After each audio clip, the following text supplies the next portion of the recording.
Dans le développement d'un quartier, on va parler de la sphère politique, on va parler des dimensions économiques, sociales, commerciales, mais il y a des services, des organismes qui travaillent dans l'ombre. Des travailleurs invisibles, ou presque, mais qui jouent un rôle fondamental dans le soutien social, psychologique, économique des résidents du quartier. Et Côte-des-Neiges est un exemple patent, avec la présence de dizaines et de dizaines d'organismes communautaires. Ce sont des acteurs qui sont en relation directe, face à face, avec les résidents du quartier. Ils sont présents dans presque toutes les sphères d'activité. Ils sont en réseau. Et cela leur confère une expertise que peu d'acteurs peuvent se vanter. À cause de leur ancrage, de leur engagement social, de leur connaissance du milieu, ils sont des courroies de transmission très utiles et essentielles avec la sphère politique et avec les divers services publics ou privés. Ce sont des agents de changement en ce sens qu'ils contribuent au bien-être du quartier, qu'ils contribuent à la santé des résidents du quartier et qui contribuent aux transformations du quartier. Le rôle de ces acteurs est important parce qu'ils comblent des besoins qui ne sont pas suppléés par les organismes publics ou privés, ou bien complètent les services déjà existants, tout en s'adaptant aux changements socio-économiques et socio-ethniques.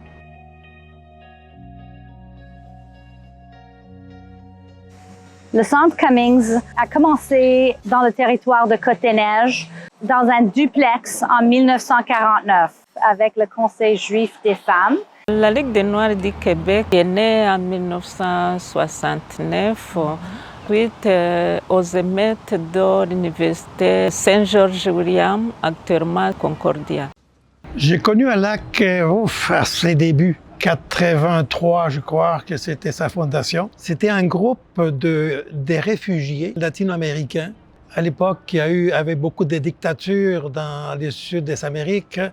Donc, il y avait beaucoup de Chiliens, d'Argentins, Uruguayens, Centro-Américains, etc., qui vivaient à Côte-des-Neiges. Le CRI existe depuis 40 ans. Ça a été créé avec l'arrivée des Boat People, les personnes réfugiées qui venaient du Vietnam, du Cambodge et du Laos. Les besoins étaient immenses. Multicaf existe dans le quartier Côte-des-Neiges depuis plus de 30 ans. Multicaf est né par et pour la population, par et pour la communauté, d'un besoin vraiment d'aider au niveau de la sécurité alimentaire. La résidence Maria Goretti, je vous dirais qu'à Pignon-sur-Rue, dans le quartier Côte-des-Neiges depuis 1953. Elle a été, pour la petite histoire, construite à l'époque par les Frères de Sainte-Croix, qui voulait donner un hébergement sécuritaire pour les femmes qui partaient des régions, des campagnes, venir trouver du travail à Montréal. Alors, sur les premiers organismes communautaires qui se sont installés ici, jusque dans les années 70, l'élément organisateur de la vie de quartier, c'était souvent le lieu de culte. C'était l'église, la synagogue, le temple, qui développaient une forme de solidarité parmi leurs membres. Et au fur et à mesure que le temps s'écoulait, on a assisté à un mouvement de laïcisation de ces organismes, qui étaient moins religieux et qui se sont orientés vers les services à tous, même si quelquefois les leaders étaient des religieux. Par exemple, au Côte-des-Neiges, il y avait une dame, une religieuse, qui a joué un grand rôle, qui s'appelait Sœur Ménard. Sœur Ménard a créé un service d'aide aux familles. Ça a commencé dans une maison privée, ensuite ça a été un immeuble, c'est devenu Promis, et Promis a pris beaucoup d'ampleur. Les communautés religieuses se sont retirées en 2004 et c'est Promis qui a repris le flambeau. Et à ce moment-là, évidemment, l'orientation a changé. La résidence s'est adressée plus aux femmes immigrantes qui arrivaient au Québec en processus d'installation.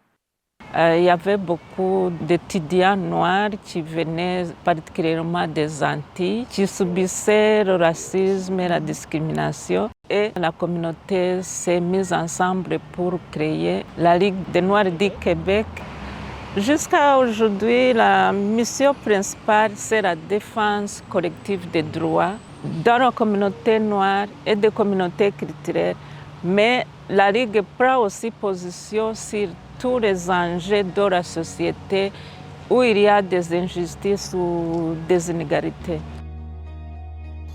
Le Conseil juif des femmes ont fait une évaluation des états des aînés et ils ont vu qu'il y avait besoin des programmes, des services sociaux, récréatifs. Et on a trouvé que le territoire de Côte-des-Neiges, c'est un territoire important pour la communauté et pour essayer de vraiment desservir la population plus âgée. Maintenant, on est là comme centre communautaire ouvert à tous.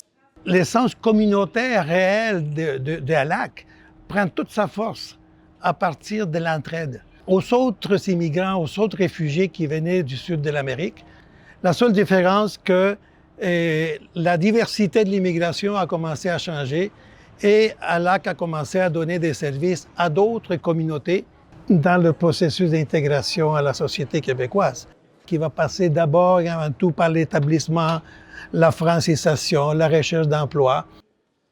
Il y a aussi les associations de locataires qui se sont organisées, qui sont devenus des experts dans la défense des locataires et qui se sont transformés en constructeurs de coopératives d'habitation.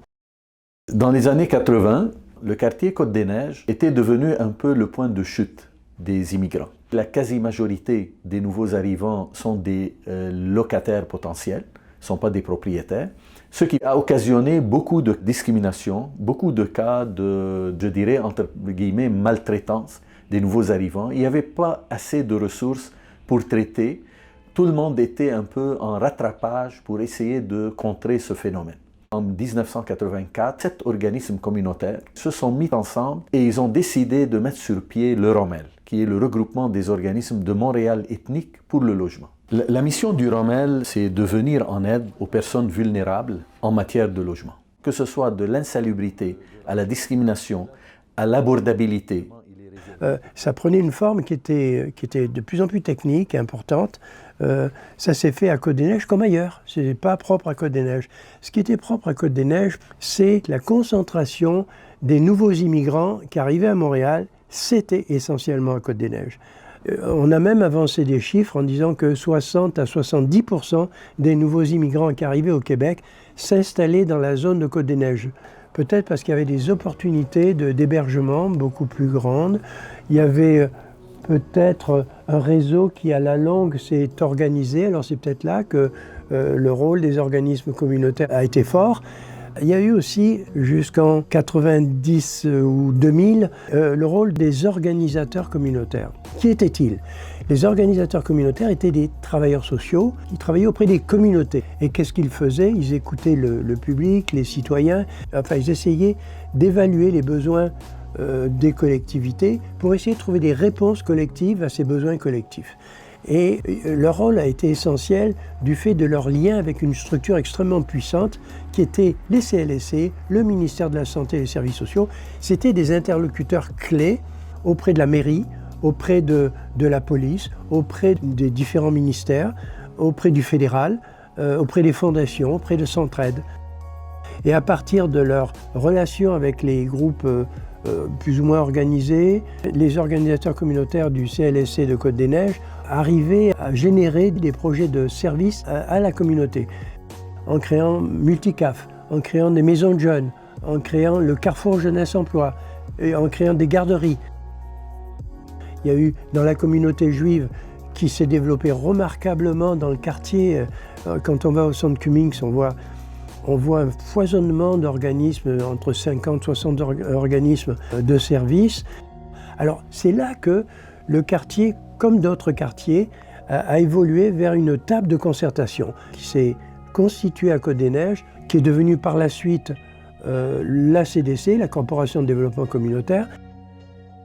Je dirais que les organismes de la mouvance communautaire ont vraiment besoin de se regrouper, on va dire, autour des objectifs en commun, et spécialement dans un quartier avec beaucoup de situations de vulnérabilité, de précarité autour des familles de nouveaux arrivants à Côte-des-Neiges. Donc, dans les années 80, ces besoins-là étaient quand même très saisis. On a commencé, la CDC, elle ne commence pas comme une corporation de développement communautaire, elle commence comme un conseil communautaire. C'est plus tard, dans les années 90, qu'on va finalement devenir une CDC. Donc, les besoins, on va dire, c'est vraiment d'établir une concertation saine autour des objectifs collectivement construits. C'est sûr qu'on est tous des humains avec nos forces et nos faiblesses. C'est quand même très viscéral, je vais dire, pour tout le monde qui travaille dans les communautaires. On veut tous faire de notre mieux. Et c'est important, effectivement, d'avoir un organisme qui puisse rassembler les gens autour de ce qui est primordial pour desservir de la meilleure façon, je vais dire, les résidents Côte-des-Neiges.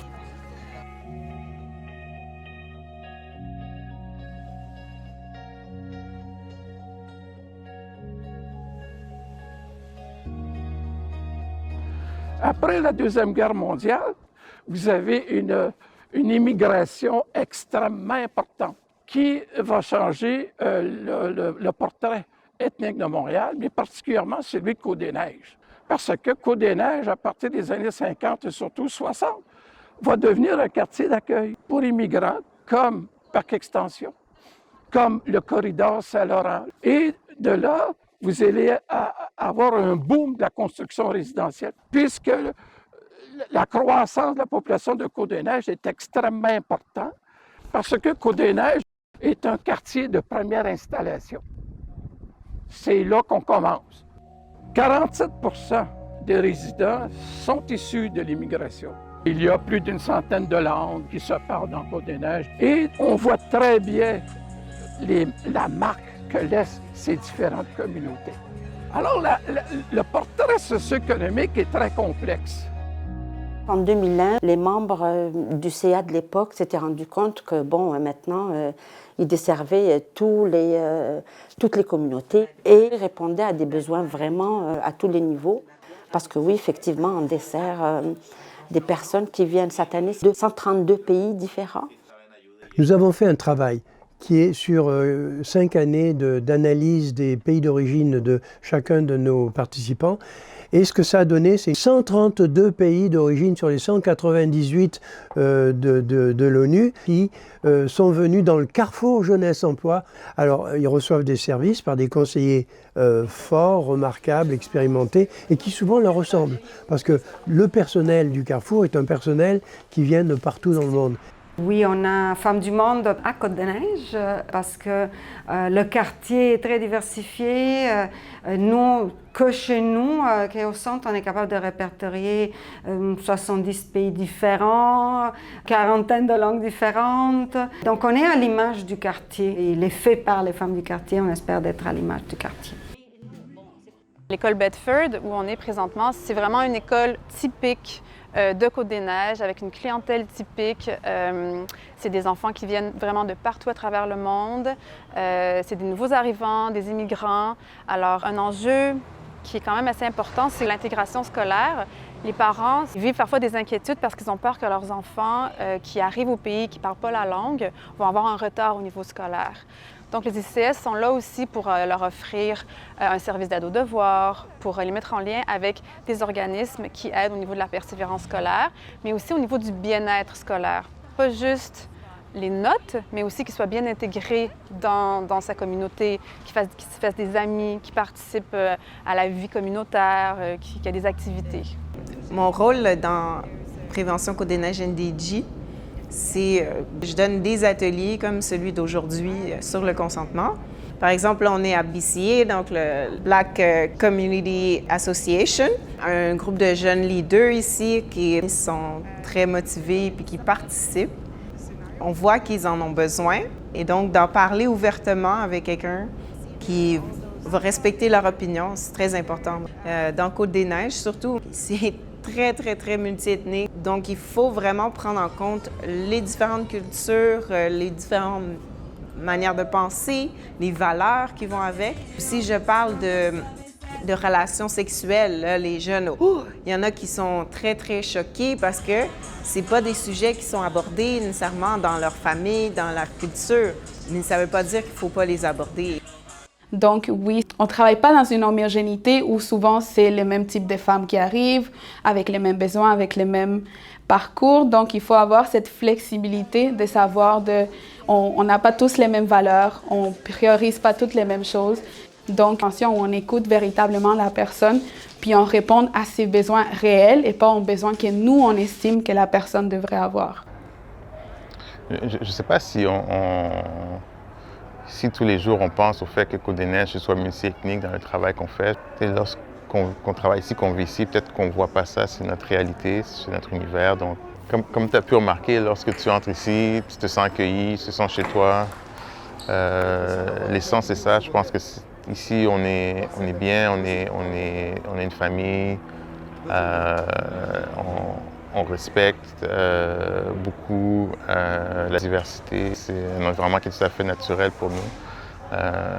Je pense que c'est ça la richesse du quartier, c'est ça la richesse aussi. Je pense qu'une ville comme Montréal est riche par sa diversité et Côte-des-Neiges, c'est un exemple de ça. Donc, il y a beaucoup d'organismes qui travaillent et qui interviennent auprès des personnes issues de la diversité, des immigrants, des personnes sans statut, etc. Et donc, la mission du CCI, qui est le Comité de concertation interculturelle, c'est de vraiment être un lieu de concertation pour les organismes qui touchent de loin ou de près à la mission du CCI, qui sont l'inclusion, d'assurer la diversité, c'est de lutter contre le racisme, d'impliquer autant la jeunesse que les personnes âgées issues de la diversité dans des projets collectifs, concertés, pour atteindre des buts communs. Bon, mais Côte-des-Neiges est les quartiers les plus divers du Canada.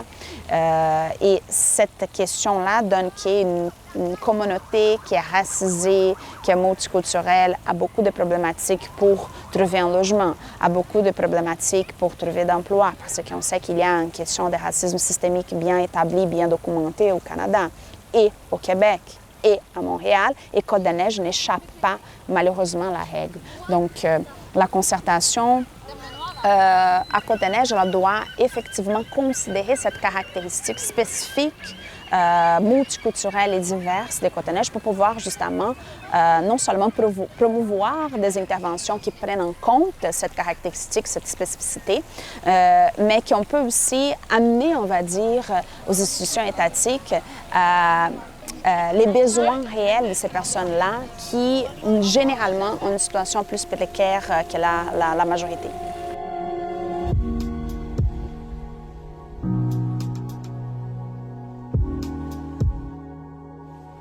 En fait, aujourd'hui, on peut regarder les choses de façon un peu différente par rapport au passé, dans le sens où on a une multiplicité de services autour de, je dirais, de 3 domaines. Le domaine religieux, ça continue. Le domaine ethnoculturel, c'est une autre forme de service. Et le domaine universel, on essaie de desservir tout le monde, quelle que soit l'origine des gens, etc. Je pense que les besoins sont là de toutes les façons. Il y a beaucoup d'organismes dans le quartier, effectivement, mais chaque organisme a ses spécificités. Il y en a pour l'immigration, il y en a pour les familles, il y en a pour les personnes qui ont des difficultés en santé mentale. Et je pense que toute cette diversité, justement, fait une cohésion exceptionnelle pour le quartier, pour avancer tous les dossiers du quartier.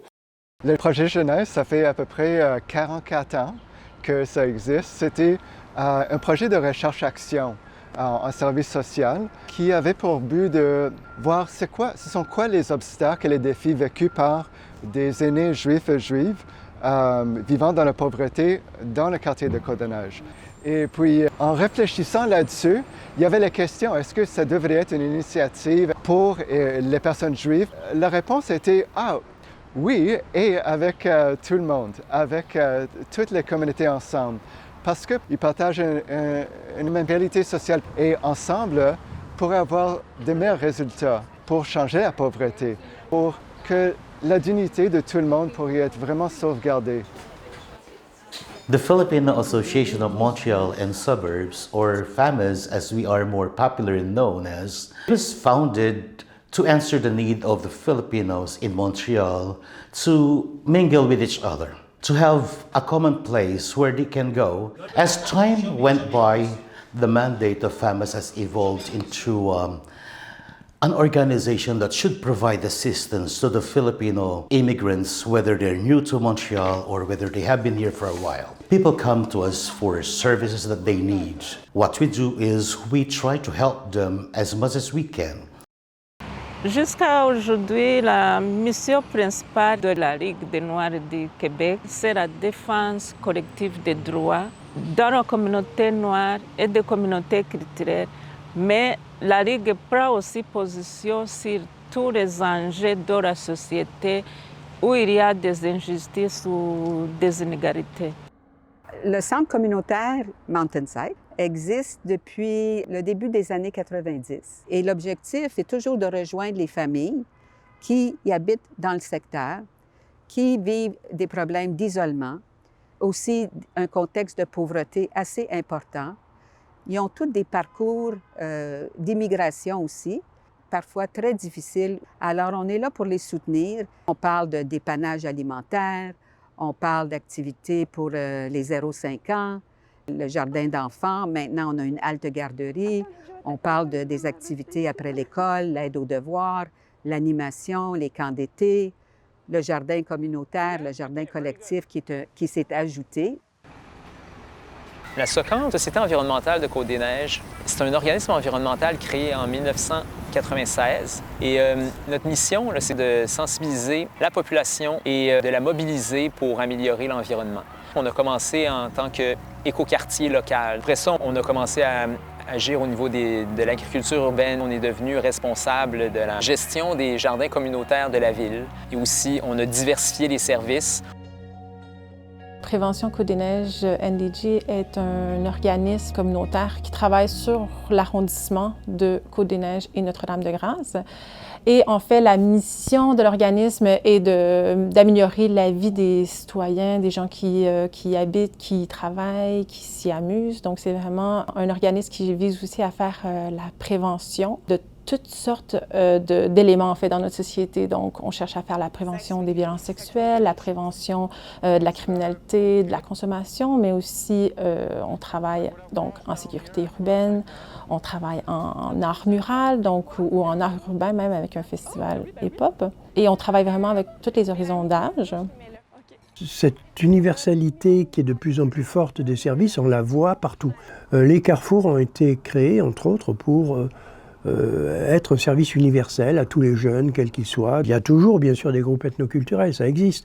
La communauté vietnamienne existe, les communautés africaines existent dans Côte-des-Neiges. Mais elles sont moins présentes ou moins dirigeantes, on va dire, que ces autres organismes à vocation universelle. Toute notre mission tourne autour d'aider les personnes qui viennent d'arriver au Québec pour leur intégration. Ce n'est pas de faire les choses à leur place, ce n'est pas de leur montrer comment vivre, c'est vraiment d'essayer de les outiller pour qu'ils arrivent à fonctionner au Québec, au fait, et dans un monde idéal pour créer ce sentiment d'appartenance avec le Québec malgré nos différences. Donc, c'est vraiment de pouvoir soutenir les personnes qui viennent d'arriver, de développer chez eux une certaine autonomie, d'être acteurs de leur vie, au fait. On ne les prend pas par la main, on essaie de leur donner les outils nécessaires pour que ces gens-là se débrouillent dans le quotidien. Avec un obstacle qui est majeur, c'est la connaissance de la langue.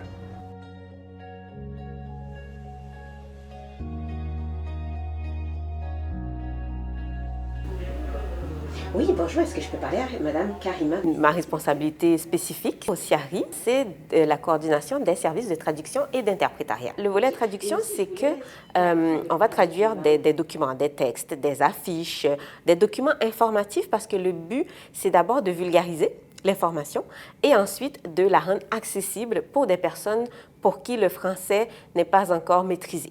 Donc, avec la pandémie, ça a exacerbé le besoin et la demande a explosé. Le côté interprétariat, c'est que des personnes qui arrivent ici, qui n'ont pas eu la chance ou l'opportunité d'apprendre le français ou l'anglais avant d'arriver, ont besoin qu'on les accompagne ou qu'on les aide à comprendre. Pour des gens qui ne parlent pas la langue ou qui parlent un peu le français, c'est très rassurant de pouvoir trouver de l'aide dans sa langue. Je pense que juste à l'intérieur de l'équipe, on atteint presque 20 langues. Mais on a rajouté à ça une équipe externe pour maintenant être capable de répondre en 38 langues. C'est un enjeu à Côte-des-Neiges parce que c'est un des quartiers les plus allophones, donc la plupart des communautés parlent juste une seule langue, donc c'est soit l'anglais, soit la langue maternelle. Et le quartier avait besoin d'être en mesure de rejoindre ces familles-là, puis de les mobiliser, puis l'école avait besoin aussi de voir ces familles-là s'impliquer, rentrer dans l'école.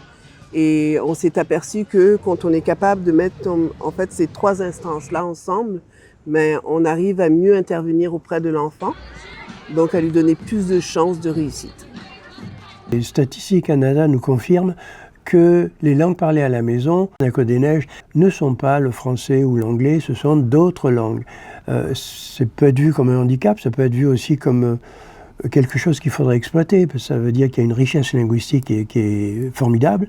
Ceci dit, l'objectif premier du Québec et de Montréal est de franciser l'ensemble des gens qui arrivent au Québec. Et sur ce plan, avec le Centre Pauline-Julien, avec ALAC et bien d'autres services, la francisation est en bonne marche. Quand quelqu'un est en recherche d'emploi, puis doit passer une entrevue avec la faible connaissance de la langue, il est très difficile de faire valoir ses compétences avec les nuances, avec la profondeur qu'on aimerait. Donc, nous avons 25 cours de francisation. Il y a toutes sortes de niveaux, ainsi que le processus de recherche d'emploi. On accompagne des personnes, des familles, des professionnels, et des gens avec un vécu qui parfois ont la difficulté à comprendre tout simplement la société québécoise. Son histoire, ses problématiques, ses enjeux. Parce que dans le fond, peu importe d'où on vient, peu importe les pays d'origine de chacune de ces personnes-là, la connaissance de la société est différente. Il y a un processus d'adaptation nécessaire à comprendre l'identité, la mentalité et l'idiosyncrasie de la personne, de la société à laquelle on arrive.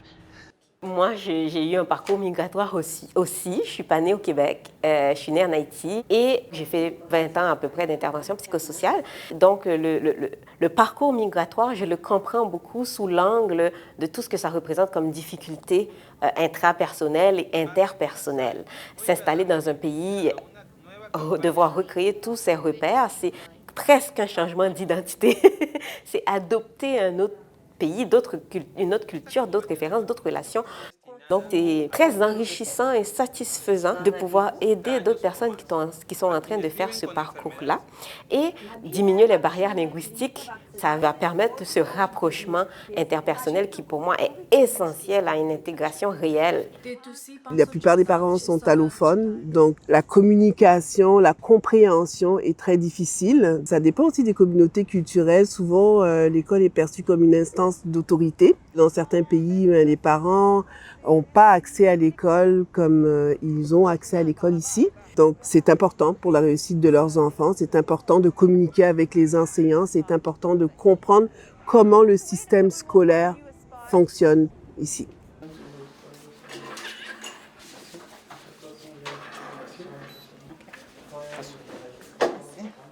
Hello, madam. Hello. I come to register for French class. For French classes. It's with Madame Animato. Yes. Okay, so you want to register to French class? Yes, I do. So do you want to start as beginner or do you think As you need- beginner. As beginner? Definitely, yes. And as permanent resident, you will receive an allowance from the MIFI. You will receive $15 for each day of class. Okay. La francisation est un des gros projets du CIARI. On est en collaboration avec le ministère de l'Immigration pour permettre l'apprentissage du français aux immigrants qui viennent de pays non francophones. Moi, je suis responsable de la francisation et comme responsable de la francisation, on est en charge des étudiants adultes qui ont une scolarité en langue latine depuis au minimum 9 ans. Actually, because of the COVID-19, the French class is online. So you will need to have a computer. Because if not, we have a collaboration actually with another organization to help students to buy a computer for $85. Yeah. Wow. So, initialement, les cours de français se faisaient en présentiel ici et depuis la pandémie, c'est quelque chose qu'on ne peut plus faire. Mais on a vu que certains de nos étudiants ne pouvaient plus suivre les cours parce qu'ils n'avaient pas d'ordinateur. Donc, ce qu'on a fait, c'est qu'on s'est mis, on a fait un partenariat avec un organisme communautaire qui s'appelle OPEC Ordinateur pour les écoles du Québec, qui a permis aux étudiants de s'équiper puis de continuer à prendre des cours ou de démarrer la prise des cours.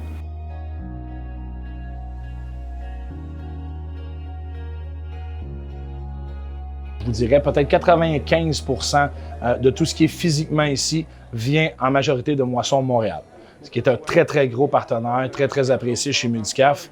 Et puis, on a des appuis de toutes parts. On a Centraide qui nous aide de façon incroyable. On a Westbury Montréal. On a des donateurs spontanés. Des fois, il n'y a pas de petites donations. On prend toutes les donations et on redistribue de façon équitable à nos usagers. Dans les années 90, il y avait une conférence pour les jeunes à Côte-des-Neiges. Puis de là, ça a commencé une toute petite table de concertation jeunesse dans Côte-des-Neiges. Puis au fil des années, nous avons ajouté beaucoup de membres qui étaient intéressés. Puis maintenant, nous sommes 30 membres, la plupart des organismes communautaires, puis aussi les écoles primaires et secondaires dans Côte-des-Neiges. Et notre mission, simplement, c'est d'améliorer la qualité de vie des jeunes âgés de 6 à 18 ans dans Côte-des-Neiges. Je pourrais dire aujourd'hui que ALAC pourrait travailler tout seul sans aucun problème. En principe, je dis. Mais la question n'est pas là. La question est de savoir qu'est-ce que le milieu, qu'est-ce que les personnes immigrantes gagnent en étant ensemble. C'est la raison pour laquelle ALAC fait partie des plusieurs agrupations de toutes sortes, que ce soit la CDC à Côte-des-Neiges, que ce soit la table emploi à Côte-des-Neiges, que ce soit la TCRI au niveau national, toutes sortes de regroupements auxquels on y participe activement. C'est parce qu'on croit que dans la concertation, on échange, on discute, on s'enrichit beaucoup, on développe des stratégies communes. Parce que tout de même, il faut se battre parfois pour obtenir certains éléments d'accommodement des personnes immigrantes à la société. Au CIARI, on croit beaucoup au partenariat, aux collaborations, à la solidarité entre les organismes. Et c'est sûr qu'on est très, très impliqués. Nous sommes dans différentes instances du quartier, que ce soit à la CDC, que ce soit dans des concertations un peu plus réduites, mais assez spécifiques, à la table jeunesse, à la table famille, dans le CCI, le comité de concertation interculturelle. On est un peu partout, au fait, et on suit tout ce qui concerne le développement du quartier. C'est une grosse préoccupation pour nous, pour faire avancer les choses pour les résidents du quartier. Et la pandémie, je trouve que la pandémie a vraiment renforcé nos liens, même si on n'est pas d'accord tout le temps sur certaines affaires. Mais je trouve que la particularité du partenariat à Côte-des-Neiges, c'est que quand il faut y aller, on se serre les coudes. Notre travail principal, c'est effectivement de faire la concertation pour que les organismes membres aient les conditions optimales de faire eux-mêmes leurs interventions et bien évidemment avec le soutien et l'appui de la CDC au niveau de la planification, au niveau des subventions et au niveau bien évidemment de la concertation avec d'autres partenaires. Donc, à Côte-des-Neiges, surtout avec les genres de problématiques qu'il y en a qui sont assez complexes, on a compris depuis beaucoup de temps, depuis, je peux dire, belle lurette, que travailler à vase clos, ça ne fonctionne pas. Donc, la meilleure chose, c'est effectivement de créer une ambiance, on va dire, de collaboration. Et ça, c'est bon pour nos équipes, c'est bon pour les organismes et bien évidemment, la communauté, elle est mieux servie de cette façon. Par exemple, nous avons eu le financement pour établir l'atelier Namur Hippodrome. L'ancien territoire de Blue Bonnet concentre une panoplie de revendications historiques et surtout la construction de logements sociaux. La CDC elle collabore depuis longtemps avec d'autres organismes, donc c'est un travail qui est en cours et on veut vraiment aboutir après toutes ces années de revendications et des luttes, effectivement. Les équipements publics et les services, comment est-ce que on peut essayer de les agencer de façon à ce que les gens sentent que c'est un quartier dans lequel ça vaut la peine d'aller aussi, donc ce genre de questions-là. La CDC, en fait, par rapport à ce projet, c'est vraiment de porter le point de vue des organismes communautaires qui sont membres de la CDC notamment, auprès de la ville lors d'un processus de consultation pour pouvoir donner un peu le input, donner les recommandations et les besoins du milieu communautaire et du milieu de la communauté de Côte-des-Neiges. Et vu qu'on va parler du développement d'un futur quartier, on a forcément des enjeux d'habitation, de logement, et c'est pour être sûr que tous les besoins de la communauté soient pris en compte dans le processus. Since the beginning, the members of our community at Project Genesis have been really passionate about Bluebonnet because we think that there should be social housing at Bluebonnet. And after consultation with other community groups and members of those groups, the demand is that there should be at least 2,500 social housing units in Bluebonnet. So today we had a meeting with some members of the City of Montreal and of the Borough of Côte-des-Neiges NDG. And the Comité de Pilotage will eventually be part of that shared governance program where the decisions about Bluebonnets will be made. And there's going to be like consultation with community members, because for us it's very important that the Bluebonnets development reflects the needs of the community in Côte-des-Neiges and that it doesn't become something that is for another population. We really hope that this time around our voices will be heard and the voices of our community members that are really passionate about this, and that many of them are in desperate need of social housing. And you know, right now people wait years and years for social housing. We know people that waited 12 years, 15 years.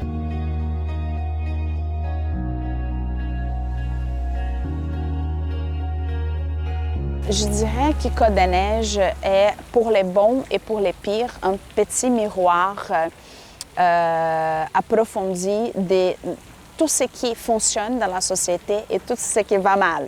Donc, pour commencer, pour ce qui va mal, effectivement, les quartiers, ils indiquent les contraintes, on va dire les limites aussi, d'où on peut y aller à titre d'organisme communautaire, ça c'est clair. Parce que les problèmes, généralement, ont besoin d'un traitement structurel, systémique. Et c'est pour ça que parfois, on se sent un peu en train de traiter, on va dire, les symptômes, mais pas nécessairement les problèmes en tant que tels dans ses racines. Il y a beaucoup de résidents et de familles à Côte-des-Neiges dans une situation épouvantable d'isolement. Et ça, c'était clair avec la pandémie. La situation, là, s'approfondit, elle s'empirait. Donc, un plan de rétablissement est nécessaire parce que les besoins des résidents montent en flèche. Il y a des questions tellement inquiétantes au niveau de santé mentale, non seulement des résidents de Côte-des-Neiges, des personnes aînées, mais aussi de nos équipes. Il y a un épuisement, on va dire, des ressources humaines ou de notre réseau communautaire à Côte-des-Neiges qui est assez frappant. Et je pourrais aussi dire que les financements accordés n'est pas nécessairement à la même hauteur des besoins qu'on voit sur les terrains. Et ça, c'est problématique, ça a été toujours problématique. De l'autre côté, c'est un quartier, et je pense que ça définit effectivement Côte-des-Neiges. C'est un quartier où il y a de l'entraide, c'est un quartier où il y a de la solidarité entre les résidents, mais aussi il y a des équipes et des organismes communautaires. Côte-des-Neiges se dévouent tellement corps et âme pour l'amélioration des conditions des résidents. Mais c'est un quartier de transition. Donc, les nouveaux arrivants arrivent à Côte-des-Neiges et dès qu'il y a une situation d'amélioration financière, ils vont partir de Côte-des-Neiges. C'est vrai, mais en même temps, les personnes qui restent, ce sont des personnes qui vraiment ont un coup de corps pour ces quartiers-là. C'est un quartier attachant, c'est un quartier dans lequel on apprend un peu de tout et où on peut s'épanouir. Je dirais que ce quartier, il a d'énormes forces et de grandes faiblesses. Ses forces sont la composition de sa démographie, de ces gens. On a des gens en haut de la côte qui sont liés aux hôpitaux, aux universités et autres. Et en bas de la côte, c'est plutôt des immigrants qui viennent d'arriver ou qui sont là depuis relativement peu de temps, mais quand même qui sont là. Le taux de formation des immigrants qui viennent à Côte-des-Neiges est très élevé. C'est l'un des plus grands à Montréal, avec Centre-Ville et le plateau. Côte-des-Neiges, sur ce plan, est choyé par la qualité de ces immigrants. Ça, c'est une force. La faiblesse, c'est qu'on a l'impression que l'arrondissement ne tient pas compte de sa population. Qu'est-ce que ça veut dire? Ça veut dire qu'on a une richesse incroyable parmi ces immigrants, mais il n'y a pas de projet pour qu'ils puissent s'épanouir, en tout cas pas de projet local. L'ambition du quartier actuel, c'est de dispenser des services acceptables à tout le monde, ça va, mais il y a tous ces gens qui nous viennent de partout avec des savoir-faire incroyables et qui servent à rien. On leur donne un travail de gardien de sécurité, manipulateur de boîtes dans un commerce, etc. C'est un gaspillage gigantesque. Il n'y a pas d'ambition pour cette population-là.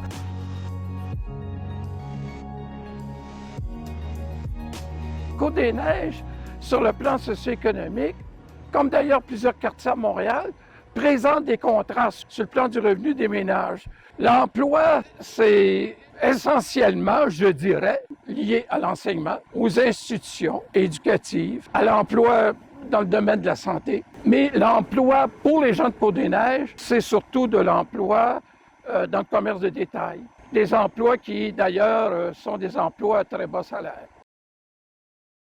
Nous, on a proposé des choses qui s'inspirent un petit peu de ce qui se fait ailleurs. C'est l'idée de créer un souk ici. Qu'est-ce que c'est? C'est un espace d'accueil, de travail, où les gens qui sont immigrants et qui ont des compétences sur des métiers quelquefois traditionnels viendraient s'exprimer dans des ateliers, dans des boutiques. Et on avait fait une étude de faisabilité sur ces compétences des immigrants qui arrivent à Côte-des-Neiges, qui est extraordinaire.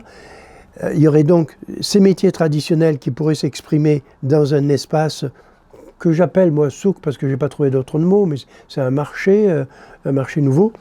Mais aussi, ces gens-là sont porteurs d'expertise nouvelle. Ce sont des gens souvent très forts dans les nouvelles technologies. Donc, ils peuvent générer une rencontre entre un métier traditionnel et les métiers liés aux nouveaux équipements, etc. Et on a le public pour ça. Mais il se trouve que le maire de ce moment, le maire de Montréal, avait dit que l'idée était formidable, il faut la maintenir, sauf qu'il faut que ça ne coûte rien à la ville. Alors, évidemment, on ne va pas loin avec cette attitude. Mais peut-être qu'il y a une prise de conscience aujourd'hui, j'ai cru deviner qu'il y avait une prise de conscience qu'il fallait être plus ambitieux pour Côte-des-Neiges, qui n'a pas été aidé dans le passé, il n'y a pas eu beaucoup d'aides publiques qui ont été apportées à Côte-des-Neiges, mais qu'il y a une prise de conscience qu'il faut intervenir de façon beaucoup plus grande sur ce quartier, qui a une réalité. Les immigrants, souvent, ne font que passer. À Côte-des-Neiges, c'est sûr que c'est un quartier vraiment de transition. Donc, oui, on entend parler les nouveaux arrivants, mais il y a aussi les étudiants. Donc, c'est un peu plus difficile parce que le sentiment d'appartenance est un peu moins fort. Mais il y a aussi des gens qui arrivent à Côte-des-Neiges et qui aiment Côte-des-Neiges et qui restent à Côte-des-Neiges. Donc, on travaille avec les gens qui ont un moindre sentiment d'appartenance pour leur expliquer comment ça fonctionne, pour que la qualité de vie soit meilleure, qu'il y ait moins de malpropreté, que la participation aux collectes soit meilleure. Mais aussi, on travaille avec les gens qui sont là depuis longtemps et qui veulent améliorer des choses en faisant des nouveaux projets. Donc, on s'arrange pour avoir quelque chose à offrir à chaque situation qui est vécue par les résidents de Côte-des-Neiges. Et je pense que malgré les difficultés, on est un quartier qui est capable d'innover avec différents projets. Et personnellement, moi, je trouve que c'est un quartier plein de défis et il y a de quoi travailler en environnement et stimuler notre créativité pour plein de projets encore pour plusieurs années. C'est un quartier très intéressant.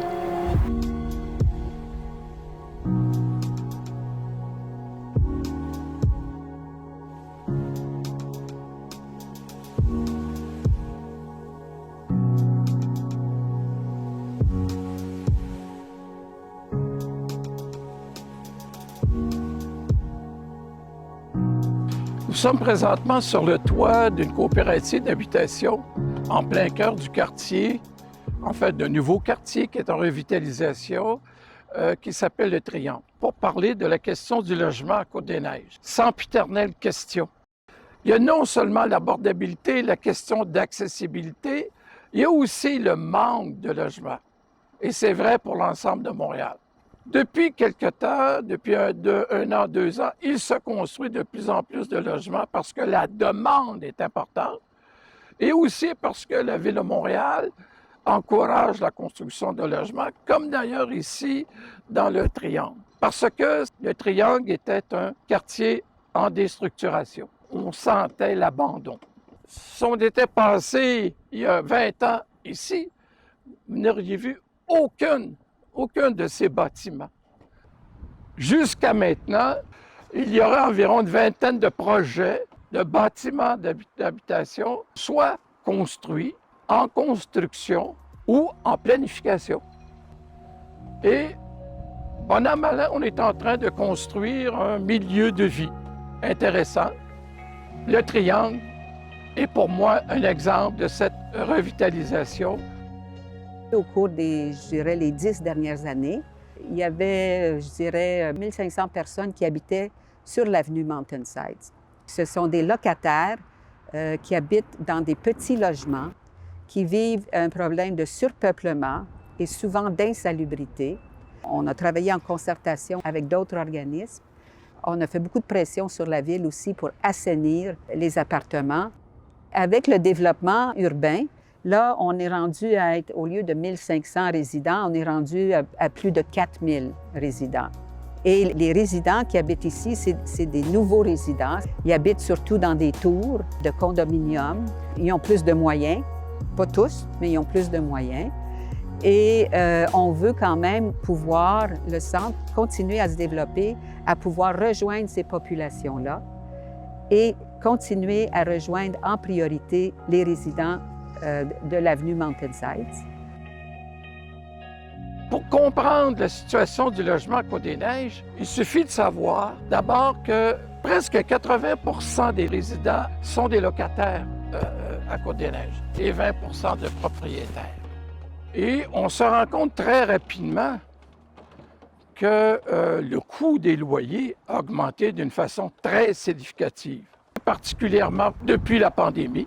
Tant et si bien que le taux d'effort des ménages dans Côte-des-Neiges augmente d'une façon importante. C'est donc dire que le coût de l'habitation prend une part importante du revenu. Quand on paie 40, 50 et 80 pour l'habitation, qu'est-ce qui reste pour les autres postes budgétaires? Et c'est là un problème important à Côte-des-Neiges. Qui souffrent de cette situation? Les personnes seules, les familles à faible revenu, les nouveaux arrivants. Il y a une grande part de cette population qui est très vulnérable et très souvent, on va négliger l'alimentation. Ça crée évidemment une situation d'insécurité pour l'ensemble des ménages. Et sur le terrain, on le sent et on le voit, et qui ont peur des rénovictions. Parce qu'effectivement, il y a eu des rénovictions, il y a eu des tentatives de rénoviction, et c'est là que les organismes voués au logement ont pu aider des dizaines de résidents à se défendre.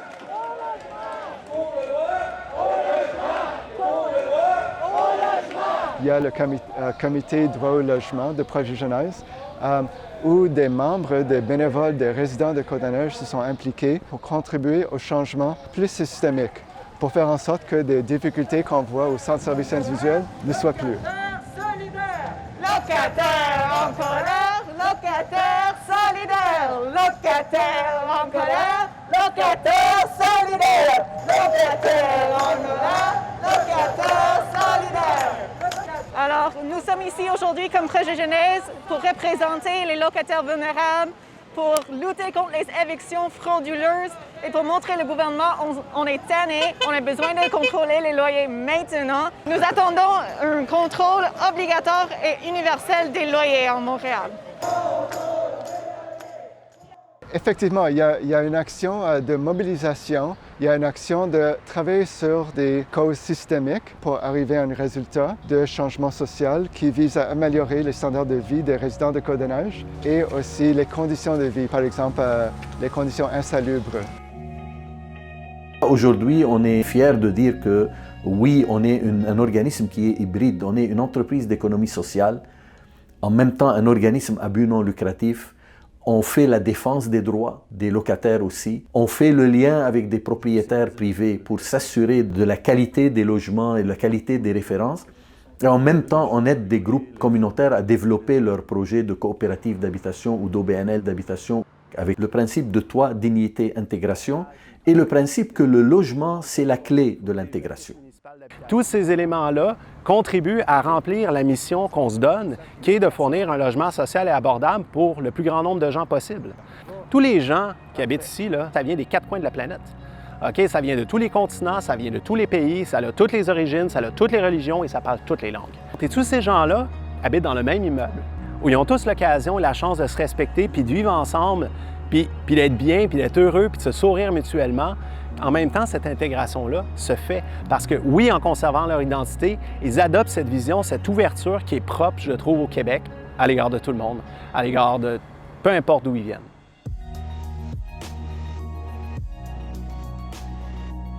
Il y a des enjeux spécifiques qui touchent les femmes immigrantes ou les femmes racisées, qui ne sont pas nécessairement immigrantes, dans la reconnaissance de leurs compétences, dans la reconnaissance de leur diplôme, dans des enjeux linguistiques.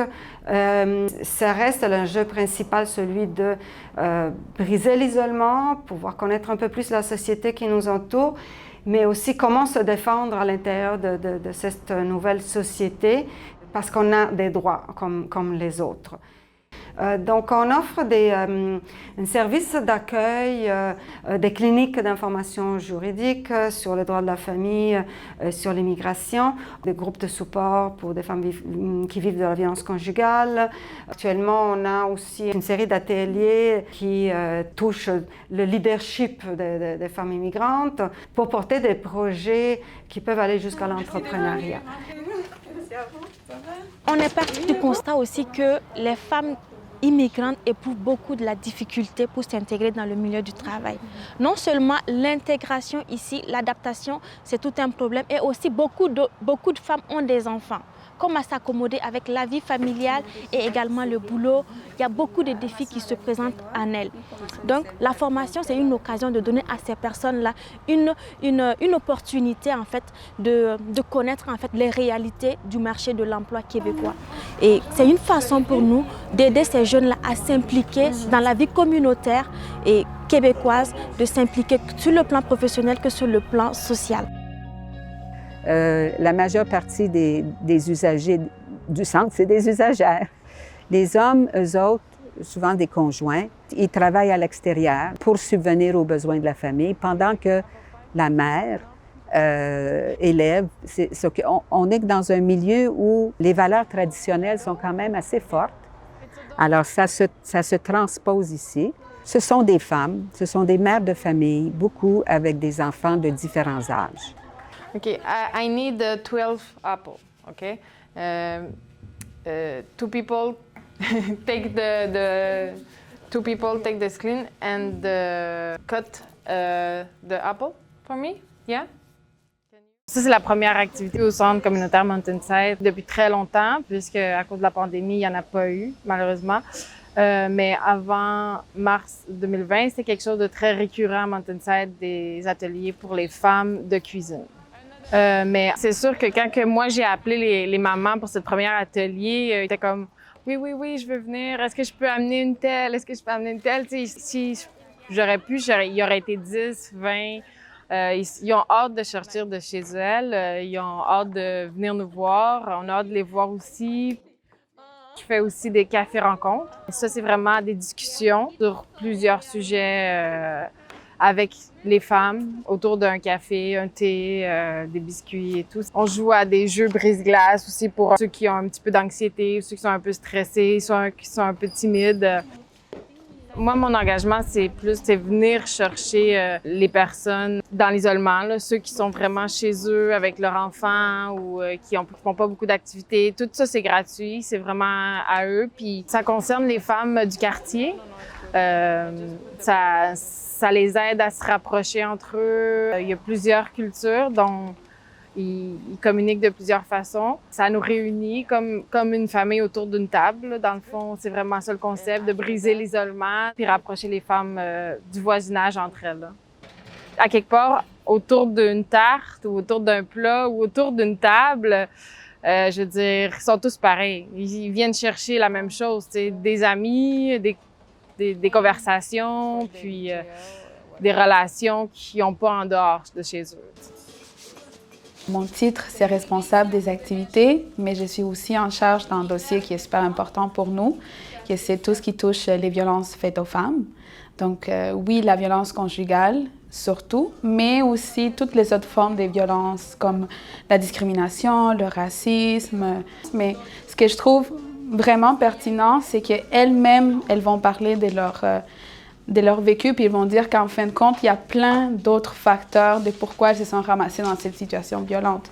Comme par exemple le fait que peut-être elles ont une dépendance économique face à la personne ou qu'elles ont un problème de se trouver un logement, ce qui est vraiment dur de quitter aussi la personne. Donc quand on dit qu'on veut améliorer ou arrêter la violence conjugale, mais on ne peut pas juste fermer les yeux sur toutes les autres précarités que les femmes vivent. On est vraiment avec elles, mais on a cette confiance qu'en fait, ce sont elles-mêmes qui ont toute la capacité pour trouver les solutions. On pense à des solutions collectives, on fait des actions collectives, que ça vient aussi de cette milieu de vie en fait qu'on forme entre femmes. Il y a encore plein des éléments dans la société sur lesquels on doit travailler, pour lesquels on doit encore s'indigner. Mais je pense que ce qui a changé, c'est qu'aujourd'hui, on en parle plus facilement. Les femmes prennent la voix plus facilement, individuellement, collectivement. Et c'est pour ça qu'il y a plusieurs espaces à l'intérieur du centre pour permettre de canaliser cette énergie et de déployer leurs ailes comme elles devraient. Oui, c'est ça. Il y a un programme que nous allons mettre en place pour sensibiliser l'ensemble des membres de la communauté noire, particulièrement les femmes, pour s'impliquer au niveau politique dans les pouvoirs décisionnaires. C'est une sensibilisation à grande échelle qui doit être faite. On en fait déjà, on initie des conférences, différentes activités pour sensibiliser les gens, mais le chemin est long et il faut juste qu'on continue pour prendre notre place.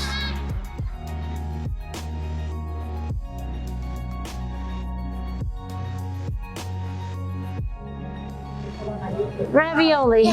I need 16, I think, right? Should be 21 of these. This is our kosher frozen meals on wheels that we deliver once a week to our clients who are all over the city. They're frozen dinners, kosher. We deliver them with our volunteers. Before COVID, we were delivering about 300 meals a week. After COVID, we are now up to about 500 meals a week.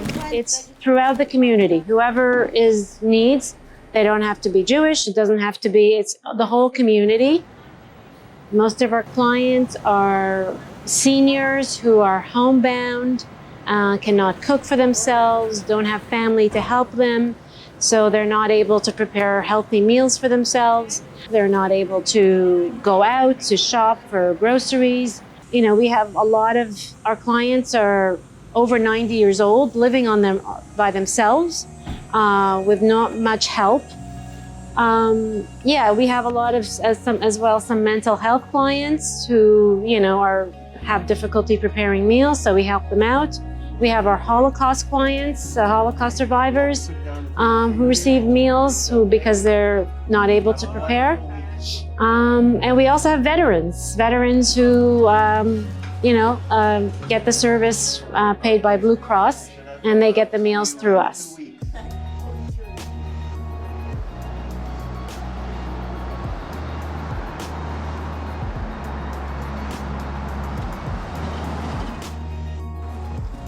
Marché social itinérant. Basically, it's an outdoor market. It's our 4th year this year. What we do is we set up markets in the parks and in target HLMs to bring fruits and vegetables to the people. So this way they will have better access to fresh fruits and vegetables, which will help them prepare more nutritious meals for themselves and for their families. So this year we have 5 venues. We have 2 parks, that's Nelson Mandela Park and Place Darlington. And we have 3 HLMs, Place Newman, Residence Buret, and HLM La Voix in Isabela. Our commitment for this year is to bring them at least 12 kinds of fruits and vegetables once per week in each venue. And we sell them at a very cheap price, and it helps them a lot because, for example, the HLMs, majority of the people have, you know, health problems. They can't walk properly. So it's a big help that we bring the fruits and vegetables to them instead of them going to the grocery. So you're comfortable using Zoom now? Absolutely. It really is simple. You're aware that there's a way where you can see all the other people at the same time? I can see the other people. I don't see much, just a little bit of a face. And I see myself only as a face. Right. It's extremely convenient. You feel as if you're alive and you're participating in a world. You have to be familiar with the different types of equipment with the tablets and be able to solve the problems, help people make the steps understandable so that they could learn how to do it themselves, and they could replicate the solutions when they go home. Particularly today, a lot of the seniors, they don't have the resources to help them. Sometimes the children or grandchildren don't live in Montreal, so they have nowhere to turn. Surprisingly, it isn't always related to age. I've had some of the people that I've had that have helped in their 80s and their 90s are just as sharp as others who are younger. It's usually a question of not being intimidated. That the technology can be intimidating, and for people that become comfortable with it, it really doesn't matter what age you are. Et ça a changé sa vie. Elle peut maintenant parler avec ses petits-fils et sa famille. Elle peut interagir avec d'autres et prendre nos cours. Nos cours ont vraiment centré sur les programmes de bien-être, les programmes d'art, les programmes politiques et avec nos services de récréation qui ont été transformés et transitionnés virtuellement. On a plus que 200 programmes virtuels. Aussi les programmes de discussion sociale et avec ça, des voyages virtuels. On peut traverser le monde virtuellement au Centre Cummings aujourd'hui.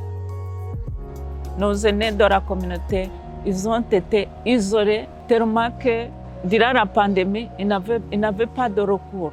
Donc c'est pour cela qu'on va, dans notre mission, on va instaurer un programme de valorisation des expériences des aînés. On va jumeler un jeune avec une personne âgée.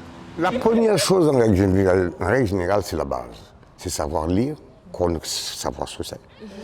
Et le calcul, des trucs comme ça. Apprendre à lire. C'est intéressant de vous écouter. Ça fait plaisir. On apprend. Ouais, bon, c'est bien ça. Oui, c'est bien, c'est vrai, c'est vrai. C'est exactement, mais c'est vrai. Le programme des aînés part de cette idée-là, de valoriser cette richesse-là, parce que les aînés là sont vraiment des réservoirs de savoir. Et on ne les exploite pas assez. Ils peuvent inspirer plus d'un.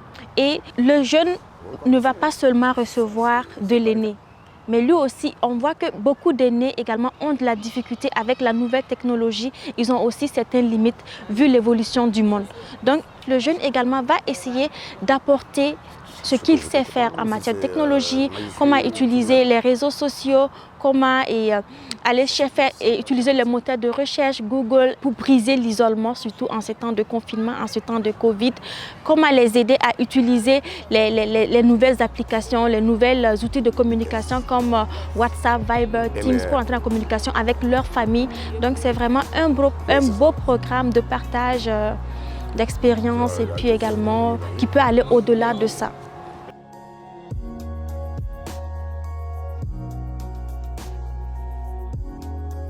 Alors, j'ai connu l'organisme premier à travers le collège Jean de Brébeuf, où est-ce que j'ai fait mon secondaire et mon cégep. Les deux établissements ils sont liés à travers le système de services communautaires. Donc les jeunes au collège Jean de Brébeuf ils sont encouragés à redonner à la communauté à travers différents centres. Et donc on m'a proposé une offre il y a 3 ans de venir travailler comme moniteur de camp de jour. Au début je ne savais pas trop dans quoi je m'embarquais, mais j'ai rapidement découvert la beauté du camp ici avec les jeunes qui sont vraiment spéciaux. Selon moi, ce qu'il y a de plus important, c'est qu'on leur donne un environnement dans lequel ils sont confortables de s'exprimer en français et un environnement qui les encourage à être eux-mêmes. Les jeunes ici m'ont ouvert les yeux à une réalité autre que la mienne. Ça m'a permis d'avoir une vision plus objective du monde. La jeunesse de Côte-des-Neiges, depuis les 25 ans de notre présence ici, on la voit un petit peu évoluer.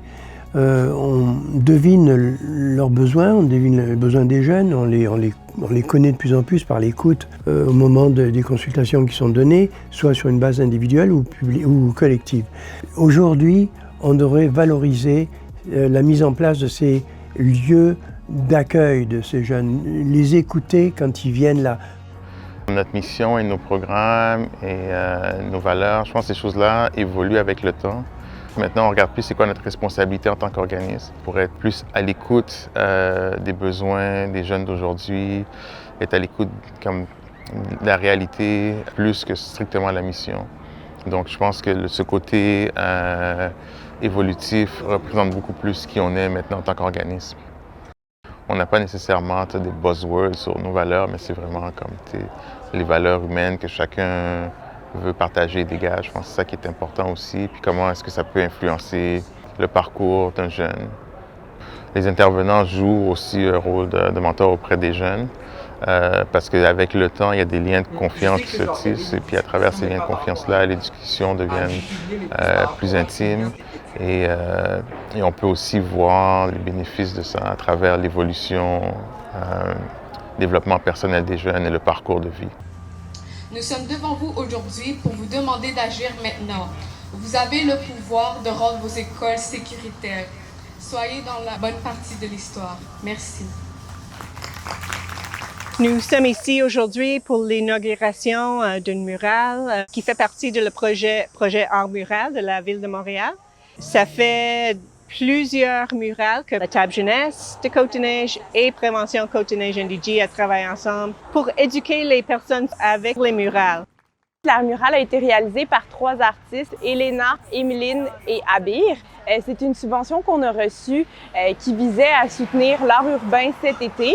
Dans le fond, la murale représente le combat mené par 13 jeunes filles du collectif La Voix des jeunes contes. Ce collectif-là milite depuis près de 5 ans pour l'adoption d'une loi à l'Assemblée nationale visant à prévenir et à contrer la violence sexuelle en milieu scolaire primaire et secondaire. Et parallèlement à la murale, on a fait des ateliers de médiation culturelle avec des jeunes du quartier. Les ateliers ont été réalisés par Mélanie Lemay, art thérapeute et cofondatrice de Québec contre les violences sexuelles.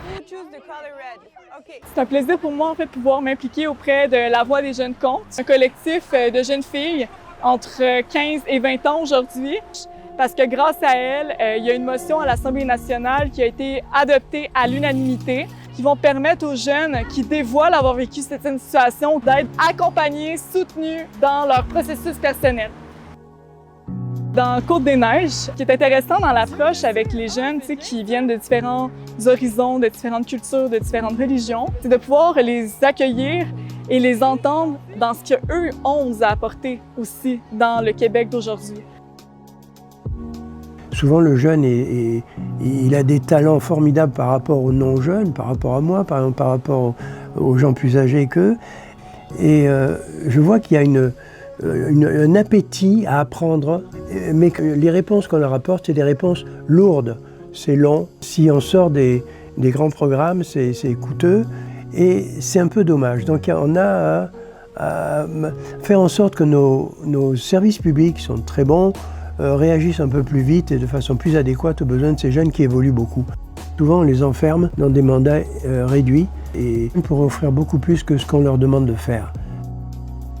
Je suis actuellement en dernière année de mon baccalauréat à HEC Montréal et j'ai découvert le CJE en fait au travers d'une offre d'emploi coordonnateur de projet. Le projet, c'est la SIEC, Coopérative d'initiation à l'entrepreneuriat collectif.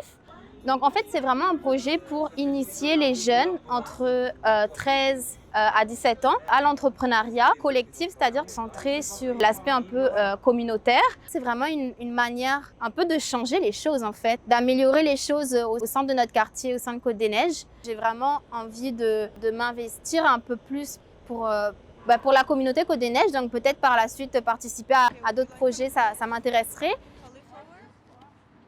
I am an example of the people that Multicaf helps. I actually knew of Multicaf during the pandemic. So my friends told me like, hey, it's very difficult to get food right now, so you can go to Multicaf and take food boxes. And I did. I lined up, I got my box, and my heart is close to community service. So I asked how to volunteer, and I volunteered. I started as a volunteer, and then they had an opening, and then I started working. Right now, I'm in charge mainly of the outdoor market and also the grocery inside and in helping, manage the floor, cafeteria and grocery. And I love working here because you know that it's for the people. And here it's sort of like, it doesn't feel like work.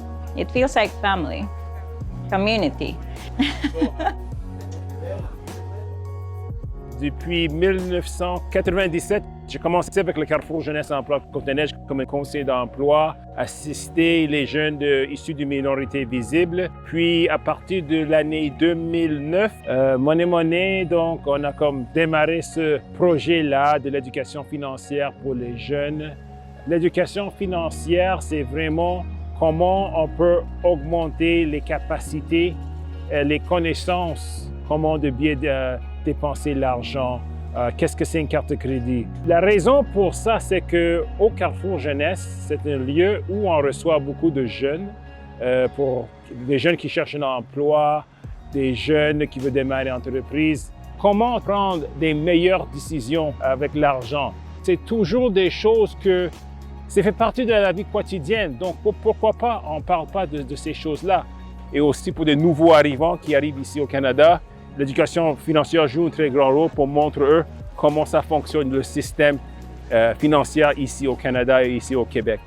Moi, je regarde l'éducation financière comme une prévention de pauvreté. Un autre point qui est très caractéristique du Carrefour, c'est la collecte des bonnes pratiques, aussi bien à l'intérieur des carrefours que dans la communauté. Ça veut dire que chaque carrefour, quelquefois, réussit des pratiques exceptionnelles qui méritent d'être soulignées. Je n'ai pas peur de dire, par exemple, que le travail d'un de nos collègues, Brian Smith, qui monte une scène et qui permet à entre 60 et 80 jeunes d'offrir un spectacle dans une salle merveilleuse qui est la salle Oscar Peterson, eh bien, d'offrir une plateforme d'expression à des jeunes qui ont le rêve de devenir un artiste, qui monte sur la scène pour ses talents de poète, de musicien, de danseur, de chanteur, d'humoriste. Alors ça, c'est un de nos conseillers qui a fait ça avec les jeunes, non seulement du Carrefour, mais également les jeunes de la grande région. Alors on fait ça chaque année, ça fait 11 ans qu'on fait ça. C'est une autre initiative tout à fait exceptionnelle. Il faut qu'on essaye de trouver comment de rassembler toutes les personnes ensemble et créer une cohésion parce que c'est les jeunes du quartier qui sont là pour utiliser nos services. We find ways to give back to the community, rise up the spirits of the community, to develop a trust and to offer the youth an opportunity to find ways how they can give back to not just Côte-des-Neiges, but des outils, des connaissances, things that they can take with them for the rest of their lives.